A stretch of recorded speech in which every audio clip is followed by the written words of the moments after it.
Bonjour les sœurs. J'aimerais partager avec vous un peu un enseignement que le Seigneur m'a donné récemment sur la femme. En fait, c'était pour par rapport à la femme et à son rôle. La femme a son rôle par rapport à la femme aussi qui travaille et la femme qui ne travaille pas. Savoir un peu quelle est la volonté du Seigneur par rapport à ça. Parce qu'on sait qu'on est dans maintenant dans une société moderne où la femme est beaucoup minimisée, elle est réduite, elle est dévalorisée. La femme doit juste être là pour les enfants, pour son mari. Ça fait des décennies et des décennies qu'on nous dit que la femme n'est rien, que la femme ne peut rien faire. Mais c'est faux parce que le Seigneur a mis dans la femme beaucoup de capacités. La femme est intelligente, la femme a beaucoup de capacités insoupçonnées. La femme peut faire maintenant de nombreuses choses. Elle peut travailler, elle peut entreprendre, elle peut bâtir, elle peut faire beaucoup de choses. Mais nous, les femmes en Yehoshua, on sait très bien qu'on ne doit pas rentrer dans tout ce qui est féminisme, parce que le féminisme nous dit qu'on est à la hauteur des hommes, qu'on n'est même plus que les hommes, qu'on surpasse les hommes, qu'on n'a pas à se soumettre à l'homme. Et c'est pas ce que Yoshua nous enseigne. Donc on doit être consciente de notre place. Est-ce qu'on est vraiment consciente en tant que femme de la place qu'on doit avoir? Donc c'est vrai que la femme n'est pas forcément qu'une épouse, qu'une mère, mais avant d'avoir ses ambitions, avant d'avoir sa carrière, avant d'avoir des projets en fait, c'est quoi la place de la femme? Parce que la place de la femme, même si elle n'est pas que mère, même si elle n'est pas qu'épouse, mais la place de la femme, c'est avant tout d'être une mère, avant tout d'être une épouse, avant tout d'être dans son foyer, avant toute chose. C'est vrai, la femme peut travailler, mais la femme, avant tout, doit être dans son foyer. Et souvent, on nous fait croire justement que juste si tu es une femme au foyer, tu n'es rien, que, que tu n'as pas de place en fait, que c'est pas bien, c'est négatif, c'est dévalorisant, que voilà, tu n'as pas de métier, tu ne gagnes pas ton argent, donc tu n'es rien. Mais c'est faux, parce que on sait toutes que diriger un foyer, c'est une tâche extrêmement compliquée. Et maintenant, diriger un foyer en Yoshua, je dirais que c'est même encore plus compliqué. La parole nous dit qu'on ne doit pas se conformer au siècle présent, dans Romains 12, verset 2. Et donc, on ne doit pas se conformer à cette image féministe que, que le monde, en fait, veut nous donner. Même quand on regarde avant nos grands-mères, nos arrière-grands-mères, on voit comment elles vivaient et on voit que pour beaucoup de choses, même si la plupart n'étaient pas en Yehoshua, mais déjà même la manière de vivre en fait de nos grands-mères et de nos arrière-grands-mères était déjà plus calquée en fait sur le modèle de la doctrine qui est de s'occuper de son foyer tout simplement, d'être là pour ses enfants, d'être là pour son mari. Il y avait aussi comment dire, une soumission de la part de la femme qui coulait de source, quoi. Alors que maintenant, c'est plus le cas. Et dans la Bible aussi, on a des modèles de femmes qui nous enseignent. On a Sarah, qui est prise en modèle même de la foi dans Hébreux 11, 11. Et c'était une femme de foi. Et elle était à sa place dans son foyer. Je sais qu'il y a un passage quand le Seigneur et ses anges sont venus visiter Abraham. Elle était en train de préparer pour les accueillir. Et c'est vrai que c'était pas prévu. Eux, ils n'avaient rien prévu. Maintenant, on vit dans un monde où peut-être si ton mari veut recevoir à l'improviste, tu vas lui dire que mais non. Soit tu vas lui dire non, ou soit tu vas lui dire que lui-même, il n'a qu'à préparer pour recevoir ses invités parce que toi, tu n'étais pas prête, ou voilà. Alors que non, elle était à sa place. Et parce qu'elle était à sa place dans son foyer aussi, elle a vu que le comportement d'Agar et de son fils était inapproprié. Elle n'était pas dans la distraction, elle n'était pas non plus dans le sentiment, en tout cas pas par rapport à Agar et son fils. Elle n'était pas occupée peut-être à travailler de trop, mais elle était à sa place et elle a vu, elle a sondé et elle a vu que ce comportement pourrait nuire à la promesse que le Seigneur avait faite, en fait. Il y a aussi le témoignage d'Abigaël, femme de Nabal, dans 1 Samuel 25, qui était aussi une femme qui était à sa place quand son serviteur est venu lui dire que David avait résolu en son cœur de tuer tout Nabal et toute sa maison. Et donc, qu'est-ce qu'elle a fait? Elle a pris sa responsabilité d'épouse pour elle et sa maison. Elle a couvert même la faute de son mari, qui était pourtant un homme de Bélial. Elle aurait pu dire juste, aller s'excuser auprès de David et dire que vraiment c'est pas sa faute, c'est son mari qui est comme ça, qu'il est méchant, et que si David veut se venger, même il n'a qu'à se venger que de son mari. Mais non, elle a couvert son mari, elle a couvert ses serviteurs, en fait. Et elle a même été jusqu'à prendre la responsabilité en disant que quand les serviteurs de David sont venus pour demander à manger, c'est sa faute à elle, parce qu'elle n'était pas là, parce qu'elle n'a pas entendu. Donc elle reconnaît même que à ce moment-là, elle n'était pas à sa place et que donc c'est sa faute. Parce que si elle avait été à sa place, elle aurait évité la catastrophe. On ne sait pas, la parole ne nous dit pas ce qu'elle faisait à ce moment-là. Est-ce qu'elle était en train de travailler? Est-ce qu'elle était dans la distraction? Est-ce qu'elle dormait? Je ne sais pas. Mais elle n'était pas à sa place. Elle-même, elle admet qu'elle n'était pas à sa place en ce moment-là, parce que si elle avait été à sa place, elle aurait entendu et elle aurait donné ce qu'il fallait au serviteur, et David ne se serait pas irrité, en fait. Mais là, elle n'était pas à sa place et elle le reconnaît. Donc, elle a pris sa responsabilité d'épouse. À contrario, on a, par exemple, l'exemple de Vashti, qui n'était pas, elle, à sa place d'épouse. Elle était à sa place de reine. Vashti, la femme du roi, elle était à sa place de reine. Et donc, elle a le titre, en fait, qu'elle avait, a pris le pas sur son rôle d'épouse.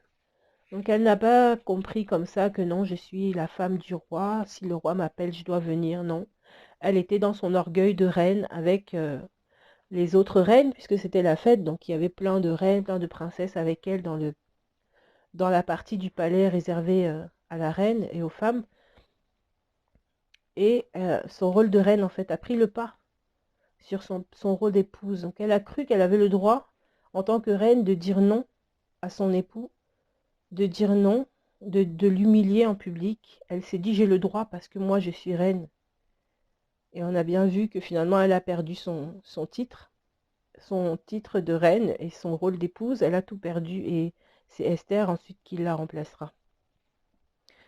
Et on a aussi le cas de Jézabel, hein, tout simplement, qui, elle, gérait carrément le royaume à la place de son mari.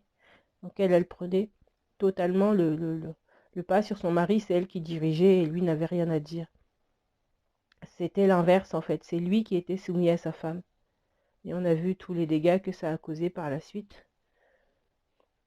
Et en fait, on voit ça assez souvent dans nos sociétés modernes par rapport aux femmes qui travaillent. Et on voit ça même, malheureusement, dans certaines familles chrétiennes, où la femme, parce qu'elle travaille, en fait, va outrepasser les droits qu'Élohim lui a donnés, parce qu'elle se définit par ce qu'elle fait et pas par ce qu'elle est. Elle peut être banquière, elle peut être infirmière, elle peut être, je ne sais pas moi, elle peut être maçon, elle peut être tout ce qu'on veut, mais parce qu'elle est ça, et elle va se dire, mais en fait, moi, je travaille, quoi. Donc oui, je suis une épouse, mais en fait, son rôle d'épouse et de mère va passer au second plan parce qu'elle travaille. Elle va estimer que c'est son mari qui doit faire les choses. Son mari doit s'occuper des enfants parce qu'elle est fatiguée. Son mari doit faire la vaisselle, doit faire le ménage parce qu'elle est fatiguée, parce qu'elle a travaillé. Mais mes sœurs, c'est vrai, on travaille, on peut travailler, mais n'oublions jamais notre premier rôle.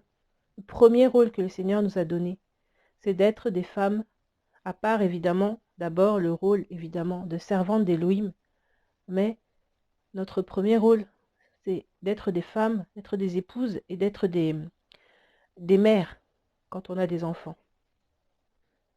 Et donc on ne doit pas négliger, parce qu'après, ce qui se passe, c'est que quand les enfants et le mari ont des attentes légitimes de la part de la mère, de la femme, la femme, elle ne trouve plus légitime de répondre à ça, à son devoir en fait. Elle ne trouve plus légitime pour elle de savoir si la chemise de son mari est prête pour le lendemain, si les enfants ont tout ce qu'il faut dans leur cartable, si la vaisselle est faite, si le sol est propre. Elle ne trouve plus légitime de le faire et elle va dire mais mon mari n'a qu'à m'aider, mon mari n'a qu'à le faire. Elle, en fait, elle va revendiquer le fait que non, mon mari doit le faire. On va se dire, on va entendre des choses comme lui, il a qu'à le faire, il doit aider, je suis pas toute seule, on doit faire 50-50, on n'est plus au Moyen-Âge, on a aboli l'esclavage, je suis pas sa bonne. Mais non, mes sœurs, non. C'est vrai, tu n'es pas une bonne, mais tu es une épouse, tu es une mère, c'est ton devoir, c'est ton rôle. Et cela, même des fois, c'est encore plus flagrant quand c'est des femmes qui ont des grands diplômes, qui ont des postes à haute responsabilité, des postes voilà, qui ont peut-être une meilleure rémunération que leur époux. Eh bien, là, en fait, elles n'arrivent plus à faire la part des choses, quoi. Mais arrêtons-nous une seconde et posons-nous la question, qui est l'aide semblable que le Seigneur a fait pour l'autre? Est-ce que c'est le mari qui a été fait aide semblable ou est-ce que c'est la femme? C'est la femme qui a été faite aide semblable. C'est la femme que le Seigneur a mis à côté de l'homme pour l'aider. Et le féminisme veut nous faire croire que tout ça, c'est mauvais. Le féminisme nous dit beaucoup de choses. Le féminisme nous dit que non, la femme est plus importante que l'homme ou que la femme est l'égale de l'homme, que dans un couple, il doit y avoir 50-50 en ce qui concerne les tâches ménagères, en ce qui concerne les enfants, etc. Mais qu'est-ce que nous dit Elohim? Parce que ta place en tant que femme, notre place en tant que femme, c'est de gérer notre foyer. On ne peut pas être là et se dire non, c'est mon mari qui doit le faire. Parce que si ton mari le fait, si ton mari t'aide, gloire au Seigneur. Je ne dis pas que les maris ne doivent pas aider, attention. Les maris doivent aider. Gloire au Seigneur si ton mari t'aide. Gloire au Seigneur si ton mari t'aide pour les enfants, pour le ménage, etc. Parce que c'est une bonne chose. Mais si jamais il ne le fait pas, ne reste pas là à murmurer dans ton cœur que oui, mais il devrait, il devrait, il devrait. Parce que ça reste ton rôle. Et s'il ne le fait pas, eh bien, prie pour lui. Et s'il ne le fait pas, parle-lui. Demande-lui, parce qu'il n'y a pas aussi de mal à demander, à exposer la situation. Parce que oui, effectivement, en tant que femme, des fois, on peut être débordée. Oui, on a besoin d'aide aussi. Des fois, par rapport au ménage, par rapport aux enfants. Surtout, en plus, quand on travaille à côté, effectivement, on peut avoir besoin d'aide. Mais dans l'aide même dans l'aide que ton mari va te donner, n'attends pas forcément qu'il fasse tout ou qu'il fasse absolument ce que toi tu fais ou qu'il fasse absolument 50% des tâches. En fait, fais les choses et s'il t'aide, gloire au Seigneur. Et s'il ne t'aide pas, et si même en parlant avec lui, il ne veut pas t'aider, alors prie pour lui. Parce qu'on sait que le blocage peut être aussi peut être profond parce que souvent c'est des cultures, c'est des traditions, c'est des éducations qui font que certains hommes, en fait, c'est pas méchant, mais juste, en fait, ils n'y pensent pas, ils n'imaginent même pas le faire parce que ils n'ont pas été éduqués comme ça. Il y a même certaines civilisations où, pour des hommes, en fait, juste d'aider la femme, c'est très mal vu, c'est choquant. Soit ça fait d'eux des sous-hommes, ou soit même ça veut dire, dans certaines civilisations, même ça veut dire que quand il commence à aider sa femme, ça veut dire qu'en fait, il veut plus de sa femme. Donc c'est compliqué, en fait, pour certains hommes de... C'est compliqué pour certains hommes, en fait, de faire la part des choses parfois. Donc prions pour ces hommes-là, demandons-leur de l'aide quand c'est nécessaire, mais ne nous disons pas qu'ils vont faire tout à notre place. Parce que c'est pas le but. Parce que c'est vrai que certaines femmes vont se dire oui, dans la parole on dit qu'il n'y a ni homme ni femme, dans Galates 3, verset 28, mais ça c'est vrai dans l'assemblée, c'est vrai dans le corps d'Élohim. Quand on est à l'assemblée, il n'y a ni homme ni femme dans le sens où une femme peut aussi apporter un enseignement. Il n'y a pas que les hommes qui reçoivent du Seigneur. Une femme peut aussi prophétiser. Une femme peut apporter un chant. C'est en ce sens-là qu'il n'y a pas d'homme ni femme, parce que l'homme comme la femme peuvent recevoir du Seigneur et l'homme comme la femme peuvent être utilisés du Seigneur. Et on ne doit pas minimiser parce que c'est une femme qui va apporter l'enseignement ou c'est une femme qui va prophétiser. Donc c'est en ça que le Seigneur dit qu'il n'y a ni homme ni femme. Mais dans le mariage, il y a l'homme et il y a la femme. Puisque le Seigneur, dans Éphésiens 5, donne bien le rôle de chacun, le rôle de l'homme et le rôle de la femme. Donc si le Seigneur fait cette distinction, c'est bien qu'il y a le travail de la femme et le travail de l'homme, en fait. Et on ne doit pas négliger. On ne doit vraiment pas négliger cette distinction et le rôle qu'on a, en fait. Et il faut comprendre une chose, c'est que l'homme, lui, travaille par obligation. L'homme travaille parce que c'est son rôle, c'est son devoir. Il doit subvenir aux besoins de sa famille. Le Seigneur lui redemandera s'il ne le fait pas. Sauf cas exceptionnel, peut-être, je ne sais pas si cet homme est handicapé, s'il a un problème qui fait qu'il ne puisse pas travailler. Mais si l'homme décide par choix que non, lui, il ne va pas travailler, il reste à la maison, il ne veut pas, si c'est un flemmard, il n'a pas envie, si voilà, il décide que non, c'est sa femme qui doit aller travailler, eh bien non, le Seigneur va lui redemander parce que c'est son rôle, c'est son devoir. Et quand il ne fait pas son rôle, il expose sa femme et il expose ses enfants, en fait, à des difficultés. Il expose même sa femme parce que il va lui faire porter un rôle qui n'est pas le sien. Parce que c'est son rôle à lui de, de subvenir aux besoins de sa famille. Même si la femme peut travailler et compléter ça. Mais c'est d'abord son rôle, en fait. Et la femme travaille par choix. Parce que nous, les femmes, on a le choix. Des fois, on va se dire qu'on n'a pas le choix dans certaines situations parce que peut-être financièrement, si c'est que l'homme qui travaille, c'est compliqué, etc. Chaque cas est différent. Mais c'est vrai que la femme a ce choix, en tout cas devant le Seigneur, de travailler ou pas, de travailler ou de s'occuper de ses enfants, de rester au foyer. Après, c'est un arrangement, le mari, la femme en parlent et comme un accord devant le Seigneur, voilà, ils prennent leurs décisions. Il n'y a pas de mal à ce que la femme travaille, il n'y a pas de mal à ce que la femme ne travaille pas.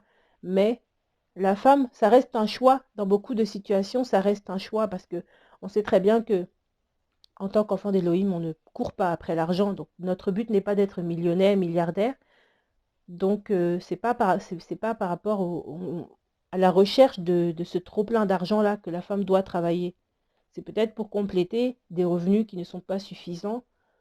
Mais souvent, la femme va dire quoi? Je vais travailler parce que je suis épanouie quand je vais travailler, je vois du monde, je n'aime pas rester à la maison, etc. Mais attention à ne pas faire passer son propre épanouissement personnel avant, en fait, son rôle d'épouse, son rôle de femme, son rôle de mère. Attention à ça. Parce que la femme a une place capitale, une importance capitale dans son foyer que l'homme ne peut pas remplacer. Et si ce poste-là est vacant, eh ben, le diable, il va rentrer facilement. Les enfants ne sont pas couverts, le mari n'est pas couvert, le foyer n'est pas couvert, parce que même si l'homme le fait, mais c'est vrai que c'est la responsabilité de la femme, en fait, de le faire. Donc, après, on a le cas des familles monoparentales où, bon, la femme doit aussi aller travailler. Chaque cas est différent. Vraiment, je ne condamne pas les femmes qui travaillent. Moi-même, je travaille. Donc, c'est pas la question, mais c'est juste pour dire que femmes, soyons à notre poste, même quand on travaille. Même quand on travaille, soyons à notre poste. C'est très important.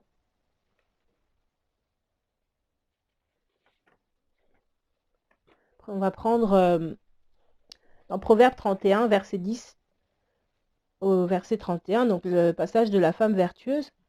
On le connaît toutes. Et on constate en fait que cette femme que nous aspirons toutes à être, à la grâce d'Élohim, c'était une femme qui travaillait. Elle travaillait. Cette femme travaillait même beaucoup. Au verset 13, on nous dira qu'elle travaille de bon cœur avec ses mains. Au verset 16, on nous dira qu'elle plante la vigne du fruit de ses mains. Au verset 19, on nous dira qu'elle met ses mains au fuseau et ses mains tiennent la quenouille. Au verset 22, elle se fait des couvertures. Au verset 24, elle fait des chemises et les vend et elle livre des ceintures aux marchands. Cette femme, c'était vraiment une travailleuse. En plus d'être une servante d'Élohim, elle travaillait aussi comme servante d'Élohim. Au verset 20, on nous dit qu'elle étend les mains vers le pauvre, elle tend les bras à l'indigent. Donc elle travaillait beaucoup. Mais avant de travailler, on constate que cette femme-là, sa maison, elle était impeccable. Son foyer était tenu impeccablement. Ses enfants et son mari ne manquaient de rien. Elle s'assurait que tout était en ordre. C'est même elle qui nourrissait ses servantes, alors que pourtant c'était des servantes. Elle aurait pu dire non, mes servantes vont faire le travail, mais elle s'assurait que chaque servante ait sa portion. Et même son mari était reconnu aux portes. Son mari était reconnu. Ça veut dire que cet homme-là, quand on le voyait, en fait, on se disait, mais waouh, il est bien tenu. On devait savoir que les enfants qu'on voit souvent là, c'est ces enfants, ils sont bien tenus, ils sont polis, ils sont corrects, ils aiment Elohim. Et comment dire, on élevait cet homme en fait par rapport à ça, parce que c'est l'homme, donc on se disait waouh, mais cet homme-là, il est vraiment sa famille, c'est magnifique. Mais elle, on la voyait pas en fait. Elle, on la voyait pas. Et ça nous enseigne. Parce que nous, les femmes, on n'a pas besoin d'être vues. Et à quel moment on l'aurait vue, cette femme? Parce qu'elle était tout le temps en train de travailler. Elle travaillait dans l'ombre. Elle travaillait dans l'ombre, mais tout son travail, en fait, était vu au travers de son mari et de ses enfants. Et aujourd'hui, dans le monde actuel, c'est la femme qui est beaucoup vue. Partout, on voit les femmes, les femmes, les femmes, les femmes. Les femmes doivent être mises en avant. C'est la femme qui décide, c'est la femme qui domine, c'est la femme qui commande. Mais ça, c'est pas d'Élohim, mes sœurs. Faisons attention à nos caractères, faisons attention à rester à nos places. C'est pas la femme qui commande, c'est pas la femme qui décide, c'est pas la femme qui domine. On nous a élevés beaucoup, surtout dans ces dernières années, la femme doit être indépendante, la femme n'a pas besoin d'un homme, la femme doit être forte, la femme doit avoir un caractère fort pour s'en sortir dans ce monde, etc., etc. Mais ça, c'est pareil, c'est pas d'Élohim. La parole d'Élohim nous dit que la femme doit être douce, doit avoir un caractère doux. La femme doit être soumise à son époux. Donc c'est totalement l'inverse. C'est totalement l'inverse. Et c'est vrai que des fois, comme c'est des éducations qu'on a eues, c'est des choses qui nous suivent, même quand on donne sa vie à Yahushua, c'est des choses, des restes de caractère qui sont encore là et qui peuvent nous suivre dans le mariage. Alors du coup, tu vas vouloir commander ton mari, tu vas vouloir dominer, tu vas dire que non, de toute façon, même s'il est là, tu n'as pas besoin de lui, tu es indépendante. Donc tu as ton argent, tu gagnes ton argent, c'est toi qui gères, etc. Mais si tu veux être indépendante, ma sœur, il ne faut pas te marier. Parce que si tu es mariée, ça implique la soumission. Et la soumission, ça implique une certaine dépendance. Parce que quand tu es mariée, même si tu gagnes ton propre argent, si tu veux faire un achat important, tu dois demander à ton mari. Et si ton mari dit non, qu'il ait raison ou pas selon toi, mais s'il a dit non, il a dit non. Et s'il a dit non, c'est non. Et si tu n'es pas contente de ce non, accepte ce non. Et si pour toi ce n'est pas justifié, prie, prie. Et si c'est que ton mari doit changer de décision, le Seigneur va le convaincre. Mais toujours est-il que tu es dépendante de son oui ou de son non pour beaucoup de choses. Pour beaucoup de choses. Donc si tu veux être indépendante, ma sœur, ne te marie pas. Et je dirais même que si tu veux être indépendante, ne donne pas ta vie à Yahushua. Parce qu'on est toutes dépendantes de Yahushua, par la grâce d'Élohim.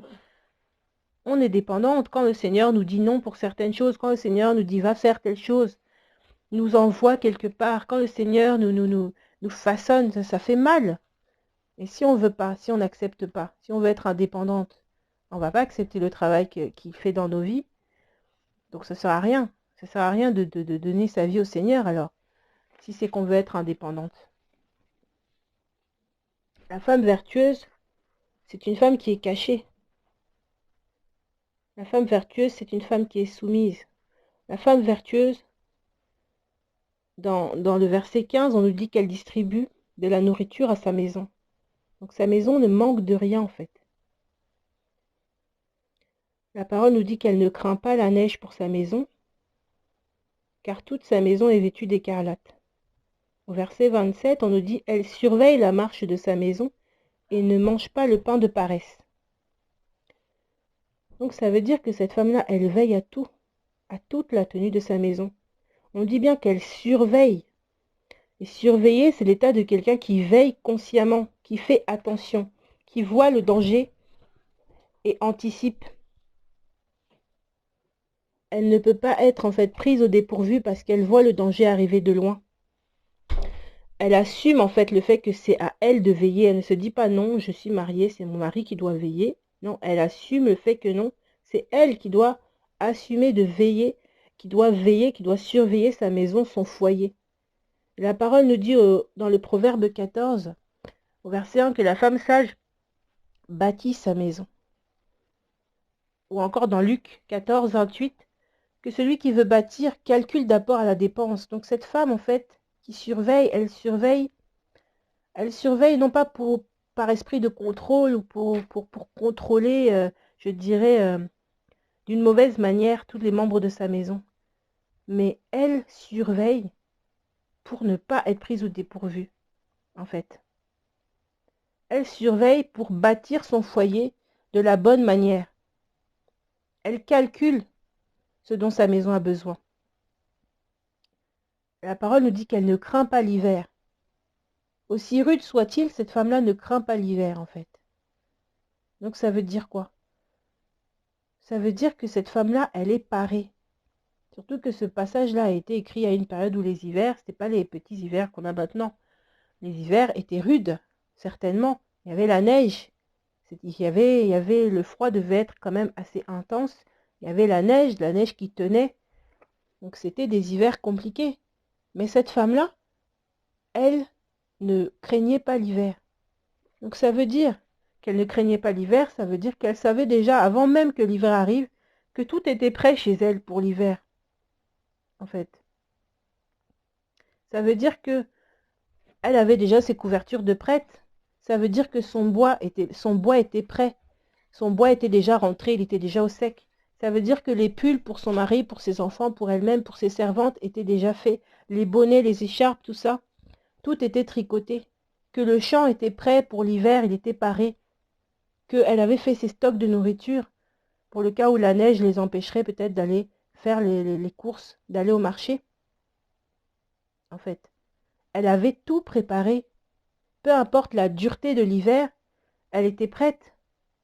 Elle était prête. La parole même au verset 25 nous dit qu'elle se rit du jour à venir. C'est fort quand même. Elle se rit du jour à venir. Ça veut dire quoi? Ça veut dire se rire de quelque chose. Ça veut dire que vraiment, pour elle, c'est un petit problème. Le jour à venir, c'est même pas un problème. Ça la fait rire même. De savoir que peut-être, oui, c'est vrai, il y aura les attaques, il y aura les difficultés, mais c'est pas un souci. Elle est parée en fait. Elle est prête. Ça veut dire qu'elle sait très bien que de tous les côtés, elle a barricadé. Il n'y a pas un seul côté où il y a un problème qui va venir et puis elle va se dire, ah non, ça par contre, je ne l'avais pas vu venir. Elle a tout barricadé. Elle a barricadé physiquement. Elle a barricadé spirituellement. Elle a tellement pensé à tout, par la grâce du Seigneur, qu'elle sait que non, peu importe ce qui va arriver, on est prêt. Et c'était une femme d'intercession. C'est surtout ça. Parce que oui, c'était une femme qui savait tenir son foyer, mais avant tout, c'était une femme d'Élohim. Et en tant que femme d'Élohim, c'était une femme qui intercédait pour sa maison, qui intercédait pour sa famille, en fait. La parole au verset 26 nous dira qu'elle pense à un champ et le prend. Et ce passage, en fait, nous parle justement de l'intercession. Elle pense à un champ, c'est-à-dire un champ de bataille, et elle le prend. Elle gagne et elle se l'approprie, elle le prend. Elle n'attend pas que le combat vienne à elle, en fait. Là où elle voit, là où elle veut ce champ, elle se l'approprie. Par exemple, là où elle va voir, là où elle sait que le champ de bataille qu'elle veut mener pour avoir la victoire, par exemple, elle veut que ses enfants réussissent à l'école, eh ben, elle va prendre ce champ, elle va s'approprier ce champ. C'est-à-dire que bien sûr qu'elle va mettre tout en œuvre pour que ses enfants puissent étudier. Mais avant ça même, elle va prier. Elle va prier, elle va combattre dans la prière pour que tout ce qui va empêcher ses enfants de réussir soit anéanti au nom d'Yoshua. Elle va prier pour que le Seigneur donne l'intelligence à ses enfants. Elle va s'approprier ce chant avant même peut-être que ses enfants aillent à l'école, avant même peut-être que ses enfants euh, euh, euh, ne rencontrent des difficultés à l'école. Mais ce chant-là, parce que c'est un chant qu'elle voit et qu'elle veut, elle va se l'approprier, en fait. Si elle veut, je sais pas, si elle veut le chant de la sanctification pour ses enfants, même à un âge où ses enfants sont encore petits, elle ne veut pas attendre que ses enfants soient adolescents pour dire non, moi je veux que mes enfants se sanctifient. Non, elle certes, elle va les éduquer, les enseigner, mais elle va prendre position pour acquérir ce chant, pour qu'à l'adolescence, ses enfants ne commencent pas à faire des bêtises. Elle va s'approprier ce chant et elle va prier, elle va intercéder pour que tout esprit de prostitution n'atteigne pas ses enfants, tout esprit de sirène n'atteigne pas ses enfants, que tous les esprits d'impudicité n'atteignent pas ses enfants. Elle va s'approprier ce chant. Elle pense, la parole nous dit qu'elle pense à un chant. Ça veut dire que elle n'a même pas encore vu ce chant. Elle n'a pas vu, mais elle y pense. Tout ce que nous voulons pour nos enfants, tout ce que nous voulons pour nos époux, tout ce que nous voulons pour cette vie, acquérons ce chant. Je ne parle pas de, bien sûr, de richesse ou de choses comme ça, mais de tout ce qui est d'Élohim. Nous voulons la sanctification pour nos enfants, pour nos maris, pour nous-mêmes. Nous voulons, je ne sais pas, nous voulons la réussite pour nos enfants. Nous voulons peut-être, pour certaines, déménager. Nous voulons peut-être, je ne sais pas en fait, tout ce que nous pourrions vouloir qui s'accorde avec la parole d'Élohim. Acquérons ce chant. Quand nous avons une pensée, que le Seigneur nous met même une pensée, même par rapport à l'œuvre du Seigneur, par rapport à l'œuvre sociale, même si tu es là et tu n'as pas encore les moyens et peut-être ce n'est pas le temps, mais commence comme tu as pensé à ce chant, peut-être d'ouvrir un orphelinat. C'est un champ de bataille, parce que le diable, lui, il ne va pas rester à te regarder tranquillement construire l'orphelinat que tu veux pour le Seigneur, non. C'est un champ et ça va devenir un champ de bataille. Commence déjà à le prendre dans l'esprit. Acquiert ce chant dans l'esprit. Acquiert ce chant dans l'esprit et gagne la bataille. On dit qu'elle le prend. Elle le prend. Elle ne demande pas à quelqu'un. Qu'est-ce que tu peux me le donner? Est-ce que je peux te l'acheter? Elle le prend. Elle se l'approprie. Elle prend ça en possession directement. Elle ne demande pas. Elle y pense pas. C'est bon. Elle a commencé. Elle le prend en fait. Et c'est ça en fait, l'attitude qu'on doit avoir. Même pour nos époux qui sont en Elohim. Tu veux que ton mari, tu veux le chant de la fidélité pour ton mari, mais prends ce chant, acquiert ce chant. Parce que tu sais que pour lui aussi, certes il est d'Elohim, certes il doit prier, certes il doit veiller à lui-même, mais tu sais que le combat n'est pas forcément facile dehors. Tu sais que les sirènes cherchent ton mari, tu sais que le diable cherche ton époux. Mais qu'est-ce que tu fais? Tu le regardes et tu attends de voir s'il va tomber? Non, toi-même, pense à ce chant et prends-le. Prends-le dans l'esprit. Soutiens ton mari dans l'esprit. Prenez ce chant même, à deux, s'il le faut. Mais ne te dis pas que ton mari doit s'acquérir ses propres chants, en fait. Non, prends-les, ne demande pas. Et c'est magnifique, en fait. Parce que cette parole, je trouve qu'elle est forte, en fait. Elle y pense.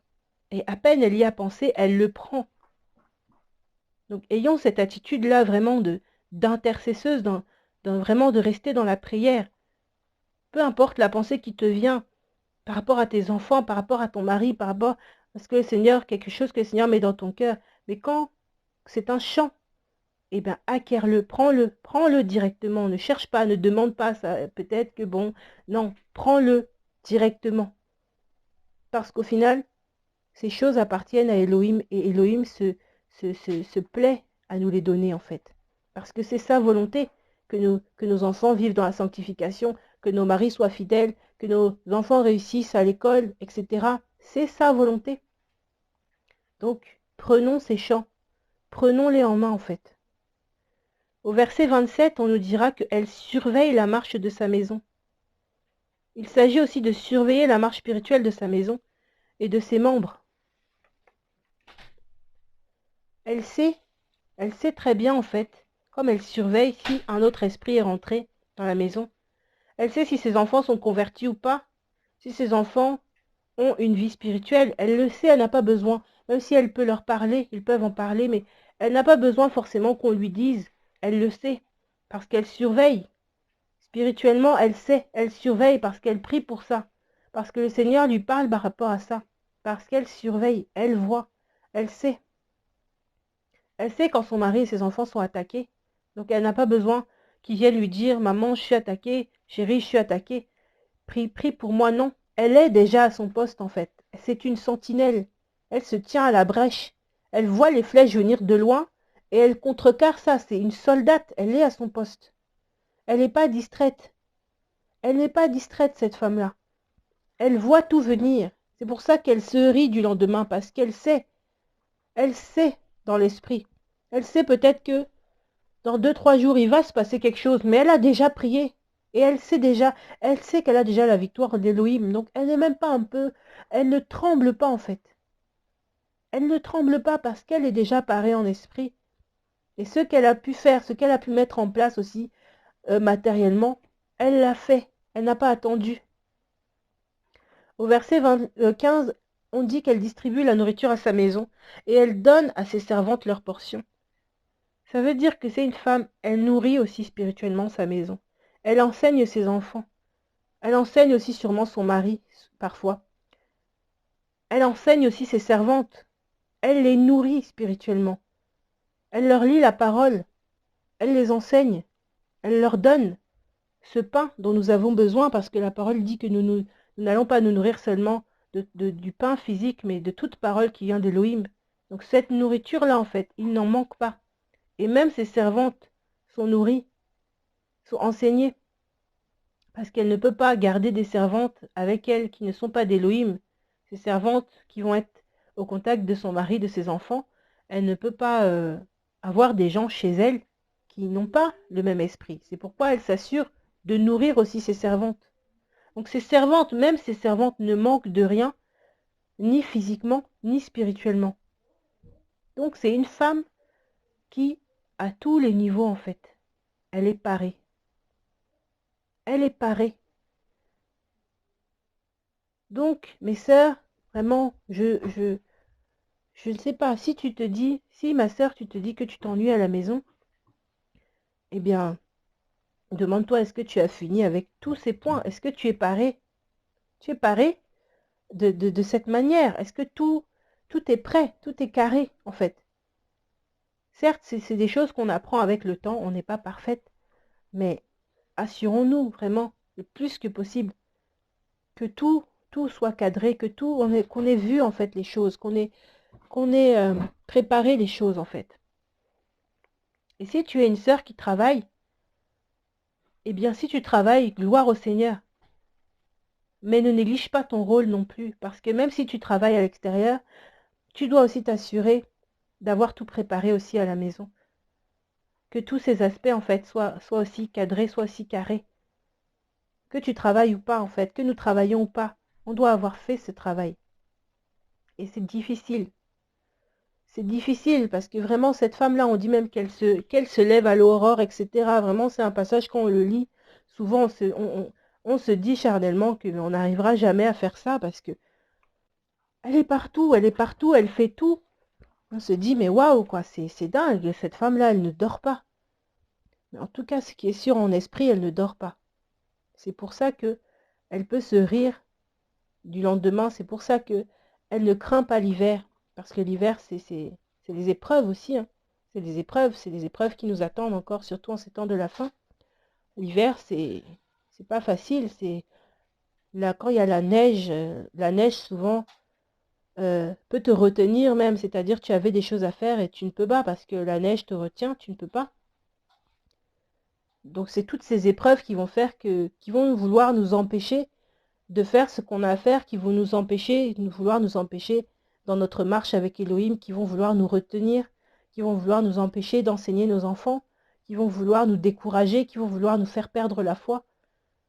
Mais nous ne devons pas craindre ces hivers-là parce que, en esprit, nous devons être prêtes, en fait, parce qu'on sait que on sait, le Seigneur nous a prévenu, les temps vont être de plus en plus difficiles. Donc vraiment, soyons parés, mes sœurs. La femme a une grande tâche. Et par la grâce d'Élohim, on va y arriver, mes sœurs, parce que le Seigneur est tout puissant et parce que c'est lui qui nous donne la grâce. Donc soyons encouragés, mes sœurs. Soyez bénis.